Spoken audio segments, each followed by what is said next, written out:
Going deep backstage, my name is Billy Harfosh. We're here at the House of Comedy, one of the best clubs, Chris, you'd probably agree, one of the best clubs in the whole country, I would say. It certainly is, certainly in Arizona and beyond. Yeah, it's great. And not only this one, but Rick's, all Rick's clubs are pretty good. Rick does a great job. Yeah. I'm here with Chris Franjola. Chris, thank you for joining us a couple minutes before your show tonight at the House of Comedy. Now, when I look at your career and I sort of reflect Let me just stop you there. Let me just say what time we're doing this. We're doing this at 6 o'clock p.m. on a Friday, which I have two shows. Now, most performers would know you don't do that to a performer. Like Mick Jagger's not doing an interview before. I'm not saying I'm the Rolling Stones, but he's not doing an interview at 5 to 8 before he goes on at Madison Square Garden. But I'm here. I want you to know I'm So here. In other words, Chris is he's one of the good guys. One of the good guys in Hollywood. Exactly. That's what I'm trying to get at. He's one of the good ones, folks. That's my point. And guess what? We're not even paying him very much. All we got is a fancy water. He gave me a Voss water, which I'll take, actually. Listen, when I look at your career, you've obviously been very successful up to this point, and you're a young man, so you got a long way to go. Oh, no, I don't. Writing on television, you know, cast member on Chelsea lately, successful comedian, headlining shows across the country. What was kind of the tipping point from you from a guy trying to break into show business to a guy that's now successful? For me, definitely Chelsea Lately. Chelsea Lately for me was, before Chelsea Lately, I was waiting tables. I mean, really, I was still doing gigs at night, but not headlining or anything. And then once I got Chelsea Lately, everything changed. And we started out a very small show, which nobody was watching, but eventually we became, the show that everyone knows, and we all, from that show, we all kind of blew up. So yeah, that was, I think you've talked to anybody who's at, I'm not saying I'm on a certain level, but you know what I mean? Everybody has that one popping thing about them, whether it be a Netflix special or a show. For me, it was definitely Chelsea Lately. Now, when it first started, was Chelsea, was she kind of the controversial figure that she is today? Well, not as much as she is today, but yeah, certainly that was her hook at the time. She had come from like that talking head world. I don't know if you remember in E and MTV, and used to have these talking head pop-up kind of things. Sure. And she was like the kind of the edgier girl on those, and then she went on to do Girls Behaving Badly, and she was kind of the breakout star of that. So they wanted her for that reason, because she was that person. And then as she got more and more comfortable on the show, she became who she is today, I think, which is great. I was happy to be along for the ride. When you get involved with a show like that, take us kind of under the hood for a minute. Do you have to sell yourself to the star of the show, in your case being Chelsea? Right. Or is there a casting process with producers and casting directors, and does it go more that way? Probably in the real world, that's the way it goes. But in the case of Chelsea Lately, she saw me. We've been friends forever up until that point. And one day she just called me and said, "I'm doing a new show for E. Come and write on it." And I was there the next day. So it was, and I'll say this about E. That's the network we were on. They gave us no notes, and whatever Chelsea said went. And I think that's why the show was good, because they never told us what to do. And to their credit, it worked. Can that still happen nowadays on cable? I mean, other than Netflix, where it seems like they're letting you guys do what you want. The stuff we did in the show? Yeah. No, never. I actually was talking about it today with another guy, a comedy friend of mine, and no, and it wasn't even that long ago that we did the things we did on that show. I don't even think, honestly, we used to have a guy named Chewy Bravo, who was our sidekick. He was a little Mexican little person. Right. And I honestly don't think we could have him as a co-host. Not just because I think we used him as a lot of, as a joke a lot. We used him as a punchline. Sure. And I don't think that would be allowed anymore. But I thought that Trump was supposed to, and not to get political, I know you do get a little political on your podcast. I can handle it. But I thought that Trump was supposed to kind of push the PC culture away. And it seems like by him not being PC and saying whatever the hell he wants, he's kind of facilitated more PC. That's interesting. Do you think it's that, or do you think it's just, maybe it's time that, here's for me who ruined PC culture, I believe, or whatever you want to call it.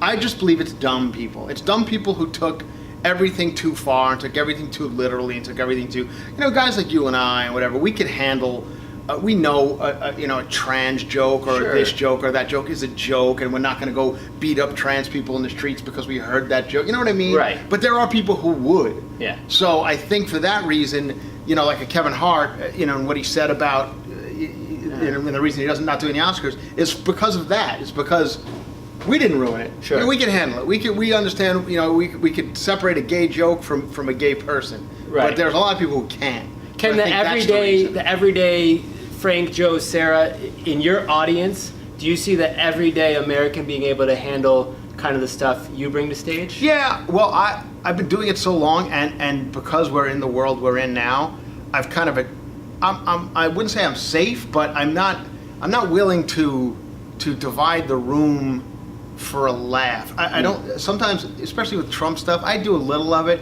right? But it serves both sides the way I do it.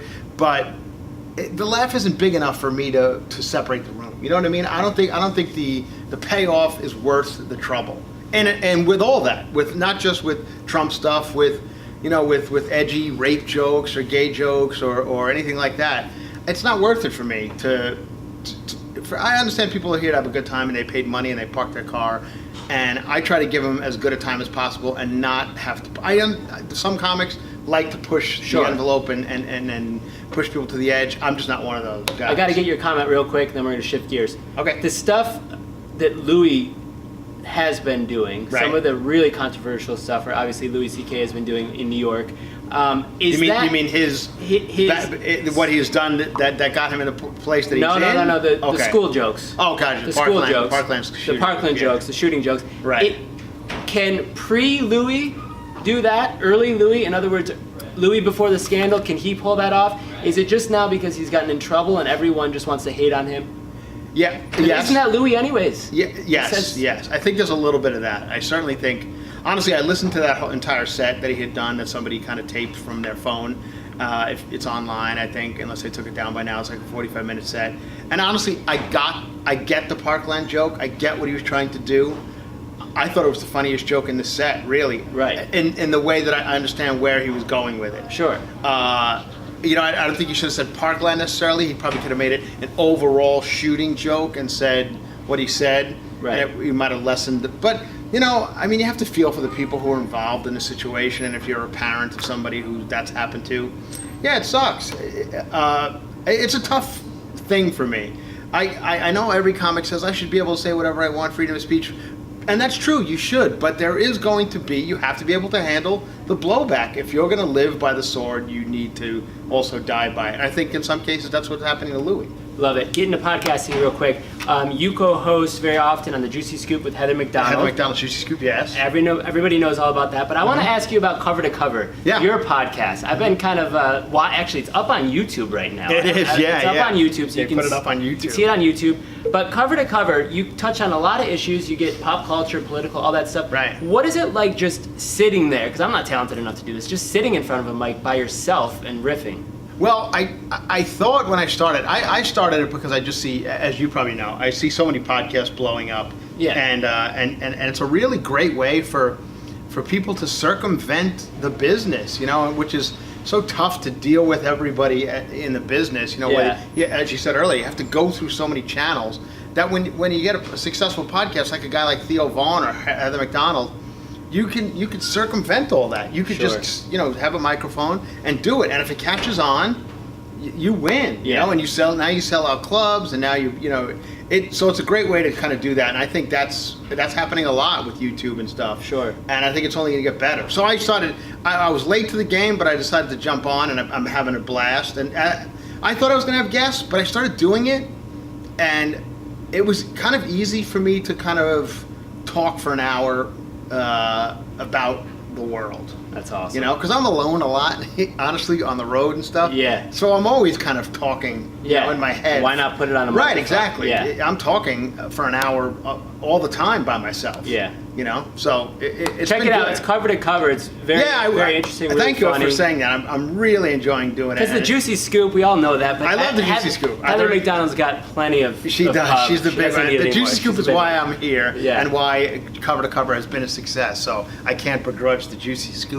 One of the biggest reasons, Chris, well, maybe the first reason I got into radio and got into this whole world of podcasting radio, is Howard Stern. Howard, when Thank you for saying when it says like religion on a voters thing, I just Yeah. read Howard Stern. Oh, really? So he is my God. Now you, Now, how? Okay, yes, go ahead. you were recently on what, last week? I was on last week. On the Wrap-Up Yeah, show. the Wrap-Up show. With Gary and all the guys, Gary the whole and thing. John, yeah. And I'm pretty sure you're probably a Howard Stern guy yourself. Oh, You're a I'm fan. a Howard Stern fanatic. Because you're a Long Island guy, right? Long Island guy. Okay. I've been a Howard Stern fan probably every day, listening for 30 years. Yeah. Back from his NBC days. Sure. When, for me, a guy who grew up on Long Island, it was a drive time radio show at 3 o'clock in the afternoon. We would listen on driving home from school. So Right. I'm a huge, actually, I was telling Ronnie, the limo driver in the hallway this last week, that I drove from Ronkonkoma to Valley Stream, Long Island, which is probably an hour drive, to go see a movie called Rider P.I. that Howard Stern's actually in. He never mentions it. He always says Private Parts is his only movie, but he's in a movie called Rider P.I. It's a movie that a bunch of local Long Island comedians made. It's a terrible movie, and Howard's in that movie. And I went to see it in one theater it played in when I was probably 15 years old. What was it like going into Howard World, you know, Howard 100, 101? It was fascinating. It's fascinating. Did you see him? Did you meet I did him? not. I did not see him. I have a lot of friends who've done the wrap-up? show. Jen Kirkman's actually the one who hooked me up with it. She's Okay. very good friends with everyone over there. So, and she says she's only seen him once. He was in the room, in the building. They were having a meeting with him. But, you know, what you hear about Howard is he's a very private guy. Doesn't even go in the hallways. They say. I kind of wanted to just see him whisk past the Right, hallways. right. But everybody else is there. So you get your Ronnie, you get Gary, and you get Sal Governale and all those guys. They're in the hallway. Sal. So yeah, so it's very exciting to see all those guys.